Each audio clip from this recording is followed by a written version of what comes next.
Joe O'Brien got his start in harness racing. He came from a harness racing family. His father, Harry O'Brien, had a racetrack in Alberton, and Harry O'Brien conducted races there throughout the summer. So Joe grew up with a racing family. He drove horses in the Maritimes here, and then he had quite a bit of success throughout the Maritimes, and then went to the United States to work with Castleton Farms way back, I think it was 1948. The best way I can describe Joe is that he had a lot of personal integrity, a lot of dignity about himself, and he was a very disciplined individual.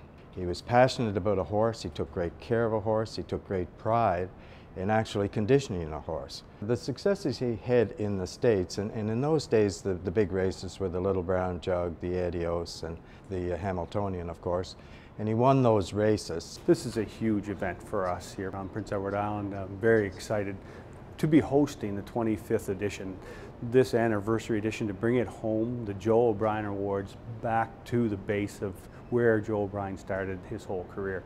It's so significant, and the fact that it coincides with our 214 celebrations is just perfect. You can imagine how far above our weight we're punching in this industry. The tiny little island, when we look at all of North America and the racing that goes on, and the number of people that have won from here, it's like the number of people we've sent to the NHL. It's amazing the quality that comes out of Prince Edward Island. I think that comes purely from our determination and want to be at the top of our game, no matter what that event is. That award was for a photograph I had taken of a race here at Charlottetown Driving Park, which was pretty exciting because it was something that was from home. I was actually laying in the grass in the center field when I took that shot. I took a lot of shots that day, and it wasn't until I actually got home in the computer and I looked at it and I thought, wow, all of those feet are off the ground, the whole race. And I didn't know until that minute, it just hit me. And so when the call came out for photos that had been submitted to magazines to go for an O'Brien Award, that just instantly came to my mind, because I thought this is really a nice shot. And they don't come by every day.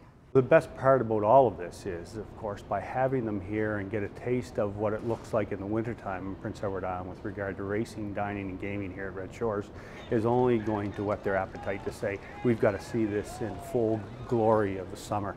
And as you mentioned, the Lobster Carnival is a great event unto itself, but Old Home Week has got to be in the top 3 events in North America. And we expect to put on a show to end all shows at 214. It's an honor for not only the O'Brien family, but everybody on Prince Edward Island to have the awards here. Prince Edward Island is, as we know, billed as the Kentucky of Canada. It has a tremendous heritage, a tremendous history to it. This particular facility here, you know, I think is a symbolism of how vibrant the industry is here, and I think it's a real credit to those who have first of all thought about the idea and actually encouraged Standardbred Canada to locate the awards here this year.